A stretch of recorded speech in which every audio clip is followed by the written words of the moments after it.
Masih bersama kami di Apa Kabar Indonesia Siang, pemirsa. Tentunya kita masih akan melanjutkan dialog bersama dengan Ibu Zulfia, selaku dokter dari psikiater tadi ya, dan juga ada beberapa narasumber lain yang telah bergabung bersama kami. Kita akan ke Ibu Zulfia terlebih dahulu. Tadi kan kami sempat terjeda ya Bu ya, kalau misalkan melihat ada banyak sekali kasus di Indonesia, terutama yang menyangkut dari kesehatan kedokteran begitu. Sebetulnya apakah dunia dokter ini sedang tidak baik-baik saja? Dan kalau melihat tadi adanya gangguan mental, jika betul adanya gangguan mental, apakah kemudian ada korban-korban lain? Iya. Dunia kedokteran tidak baik-baik saja dan kayaknya dunia in general lagi tidak baik-baik saja Baik-baik ya. saja. Kalau menurut saya sebetulnya fenomena ini terjadi karena sekarang kita punya media sosial, semua bisa viral, bisa Iya. di blow up, Bisa diakses. someone udah lebih bisa speak up. Sedangkan kejadian seperti ini sebetulnya mungkin sudah lama terjadi di berbagai bidang, di berbagai aspek. Iya, iya. Tapi orang susah untuk bisa speak up dan mungkin katakanlah kasusnya dianggap oleh penegak hukum secara serius. Kalau sekarang kalau viral baru diurus, baru ibaratnya diurus dengan baik gitu ya satu kasus. Nah tapi tentunya ini membuat kita jadi lebih memperhatikan ya what's going on dengan pendidikan kedokteran. Karena memang kita lagi disorot nih dunia kedokteran ya. Sebelumnya dengan kasus bullying, dengan kasus program pendidikan yang dianggapnya tidak manusiawi, apalagi ada kasus seperti ini. Banyak yang menyoroti apakah ini adalah faktor gangguan mental dan apakah tidak diseleksi, apakah tidak ada pemeriksaan. Iya, betul. Sebetulnya yang perlu masyarakat pahami untuk masuk ke suatu program pendidikan dokter spesialis itu seleksinya ketat banget, super ketat. Dan termasuk seleksi untuk pemeriksaan kesehatan jiwa. Tadi Pak Wamen menyampaikan tentang MMPI, pemeriksaan kesehatan jiwa dengan suatu alat, satu tools, tes gitu ya, di mana seseorang itu akan dilihat kondisi kesehatan jiwanya. Tapi kita harus tahu kondisi kesehatan jiwa itu dinamis. Dan sekolah kedokteran itu panjang, 4 tahun. Betul. Jadi waktu masuk mungkin saja tidak terdeteksi. Tidak terdeteksi. Ada gangguan apa-apa secara kepribadian, secara status mental, tapi dalam 4 tahun Prosesnya perjalanan itu bisa datang kehidupannya, ya, gangguan-gangguan betul, seperti gangguan-gangguan itu. Makanya ada yang depresi, ada yang bisa sampai suicide, ada yang sampai melakukan bullying dan sebagainya. Itu a lot of things can happen dalam waktu 4 tahun. Bu Zulfa, kita juga ingin dalami ya seperti apa perlindungan korban dengan Ibu Dahlia yang sudah bergabung dengan kami. Bu Dahlia, selamat siang Bu Dahlia. Ini pemerkosaan oleh seorang dokter, pendampingan apa Bu Dahlia yang sebenarnya diperlukan oleh korban? Karena kalau kita ketahui sebenarnya perlindungan sudah dilakukan oleh pihak kepolisian. Apakah itu cukup Bu untuk melindungi korban ini Bu?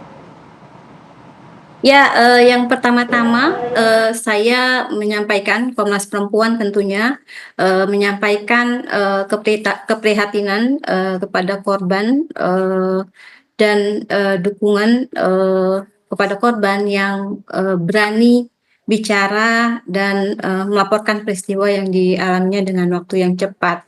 Tentu ini masih masa-masa yang sulit bagi korban, apalagi peristiwa kekerasan seksualnya justru dialami di tempat yang seharusnya ruang aman, di mana dia percaya melakukan penyembuhan, perawatan keluarganya, tapi terjadi. Nah, dan ini tentu sangat berat buat korban. Nah, Komnas Perempuan mengapresiasi langkah ini. Tentu penting untuk korban mencari keadilan buat dirinya sendiri, tapi juga sebagai bentuk keberanian untuk terlibat pada upaya mencegah terulangnya kekerasan serupa yang terjadi di wilayah-wilayah publik. Oleh karenanya Komnas Perempuan saat ini mendorong, memang telah ada kan Undang-Undang Nomor 12 Tahun 2022 ya tentang tindak pidana kekerasan seksual, menjadi penting untuk diimplementasikan, dilaksanakan oleh semua pihak, termasuk di rumah sakit, di fasilitas layanan publik. Yang kedua, Komnas Perempuan mengapresiasi ya tentunya respon cepat yang dilakukan oleh Rumah Sakit, Kementerian Kesehatan, sebagaimana tadi ditayangkan, dan Universitas Pajajaran yang mengambil tindakan-tindakan disiplin penghukuman pada pelaku, serta kepolisian. Namun juga untuk mendorong bahwa kepolisian juga perlu serius melakukan langkah-langkah penanganan dalam penegakan hukum terhadap pelaku, termasuk penghukuman dan rehabilitasi sehingga mengubah dari perilaku tersebut. Dalam catatan tahunan Komnas Perempuan tahun 2024 bahwa kekerasan terhadap perempuan berbasis gender tahun 2024 mencapai 330, dan pengaduannya ke Komnas Perempuan itu ada lebih dari 1.335, dan tiga diantaranya terjadi di ruang fasilitas medis. Nah, pola yang kami catatkan juga bahwa sebenarnya orang-orang yang seharusnya menjadi pelindung, teladan, atau seperti tenaga medis itu justru menjadi tempat atau menjadi orang yang melakukan kekerasan. Nah, tentunya Baik. untuk pendampingan korban, eh, dalam Undang-Undang Tindak Pidana Kekerasan, korban mempunyai hak ya untuk mendapatkan penanganan, mendapatkan perlindungan dan pemulihan. Misalnya ada 7 hak korban di bidang penanganan, untuk informasi proses hukum yang telah berjalan, dan juga akses untuk layanan bagaimana laporan dia dilindungi dan dia mendapatkan langkah-langkah pemulihan. Oleh karenanya juga Komnas Perempuan mendorong langkah-langkah pemulihan dapat segera diakses oleh korban, sehingga ketika layanan pemulihan di publik diberikan, diakses oleh publik dan dapat dipercaya, korban-korban yang selanjutnya mungkin bisa menjadi langkah dorongan untuk korban-korban lainnya mendapatkan akses-akses hak-hak pemenuhan hak korban yang harus dipenuhi.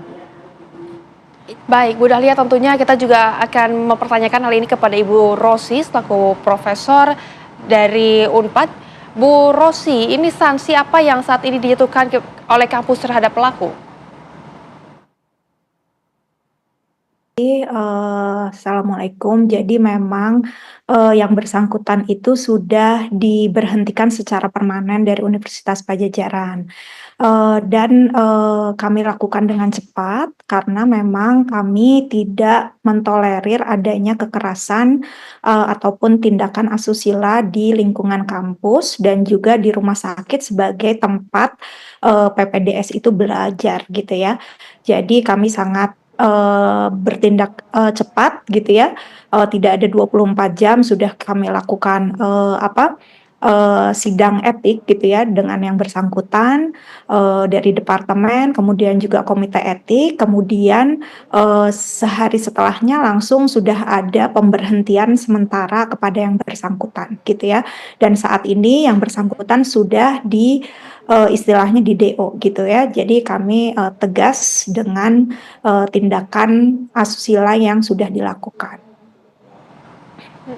Oke, Bu Rosi, kasus ini kan secara tidak langsung mencoreng nama baik dari universitas begitu institusi. Apakah ada tuntutan hukum yang dilakukan dari kampus kepada pelaku agar kasus ini tidak terjadi lagi, Bu Rosi? Pada saat ini memang belum ada ya. Jadi memang kami masih melihat ini adalah sesuatu tragedi ya yang dilakukan oleh oknum di lingkungan medis dan juga di lingkungan pendidikan gitu. Jadi dari kami belum ada tindakan ataupun tuntutan hukum. Tapi yang pasti kami sangat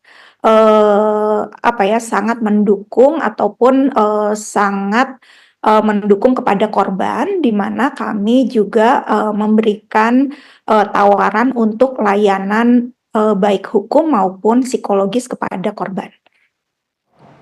Baik, Bu Rosi, untuk meluruskan kasus ini dan juga menjadikan seterang-terangnya, benarkah ada keterlibatan pihak lain dalam kasus ini, Bu Rosi? pada saat ini kasusnya sudah masuk kasus kriminal ya, sehingga saya, mungkin tidak pada tempatnya untuk memberikan tanggapan mengenai kasus tersebut gitu. Jadi mungkin untuk lebih detailnya, itu sudah di bawah, penyelidikan dari kepolisian dan saya sangat menghormati itu, kami sangat menghormati, sehingga tampaknya untuk kasusnya sendiri, akan lebih valid ataupun reliable apabila, pihak kepolisian yang memberikan, jawaban gitu ya. Oke, baik. Kita akan kembali juga ke Dokter Zulfa. Dokter Zulfa, menurut Anda prosedur seperti apa yang bisa dilakukan oleh institusi bagi dokter-dokter yang sedang melakukan PPDS ini agar kasus ini tidak terjadi lagi? Ya, sebetulnya semua prosedur yang ada di rumah sakit kalau diterapkan dengan baik, semestinya tidak ada celah kejadian seperti ini terjadi. Contohnya, ketika pasien atau keluarga pasien akan melakukan suatu tindakan atau prosedur, katakanlah ini kan modusnya mau cross match, ambil darah dan sebagainya. Semua itu ada prosedurnya, ada penjelasan terlebih dahulu, pernyataan persetujuan, dan kemudian bisa didampingi oleh perawat. Jadi tidak hanya berdua antara dokter dengan pasien atau keluarga pasien. Ini juga bisa jadi informasi untuk pasien-pasien yang ada di luar sana juga ya. Betul. Jadi bahwa pasien dan keluarga pasien memahami hak-haknya, prosedur sebuah tindakan itu seperti apa sih yang perlu dilakukan, informasinya apa, persetujuannya apa, dan diketahui oleh katakanlah petugas medis atau tenaga kesehatan yang lain, itu adalah hak dari pasien. Jadi tetap merasa nyaman, walaupun misalnya dokternya beda gender gitu ya, dokter laki-laki dengan wanita yang mungkin dia harus buka pakaian dan sebagainya. Haknya pasien untuk bisa minta didampingi oleh perawat perempuan misalnya, atau oleh keluarganya, sehingga prosedur-prosedur seperti ini adalah yang standar yang perlu dipastikan diterapkan di rumah sakit. Kalau untuk peserta didik tentunya ya pengawasan, kemudian juga sebetulnya katakanlah sistem senioritas di rumah sakit itu tujuannya adalah untuk mengawasi. Jadi bukan untuk membuli ya, tapi yang senior mengawasi juniornya apakah sudah melakukan sesuai dengan prosedur seperti itu. Tentunya penting sekali untuk pengawasan tadi ya. Kita juga akan bertanya lagi kepada Ibu Dahlia dari Komnas HAM. Bu Dahlia, ini kalau dilihat mungkin informasinya banyak sekali beredar di masyarakat, ada korban-korban lain yang juga ikut speak up. Ini sebetulnya Bu, untuk kemudian korban-korban lain agar dapat speak up juga dari Komnas HAM sendiri, seperti apa tindakannya? Yang pertama tentunya di kepolisian dan berdasarkan mandat yang di dalam undang-undang adanya jaminan untuk perlindungan terhadap korban. Jadi kerahasiaan, terus jaminan bahwa mendapatkan akses layanan seperti kesehatan atau pemeriksaan atau jaminan perlindungan ya tentunya, dan serta akses lainnya pemulihan yang terutama untuk korban itu bisa memberikan rasa kepercayaan, sehingga misalnya kenapa sih penting untuk melaporkan kasusnya, karena memang dijamin haknya korban untuk mendapatkan rasa keadilan, sehingga dengan langkah korban berani melaporkan kasusnya bukan hanya untuk memberikan pemulihan pada dirinya, tapi dia juga menjadi terlibat dalam upaya pencegahan atau keberulangan kasus pada dalam hal ini ya di tempat-tempat wilayah publik.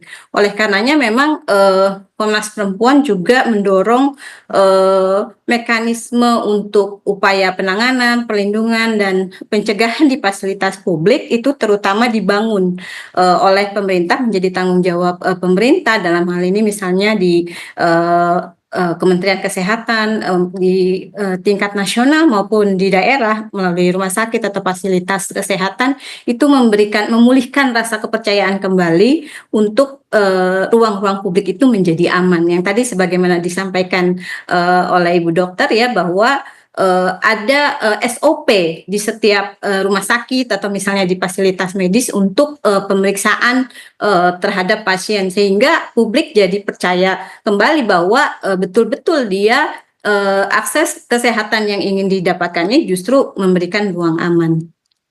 Seperti itu, Mbak.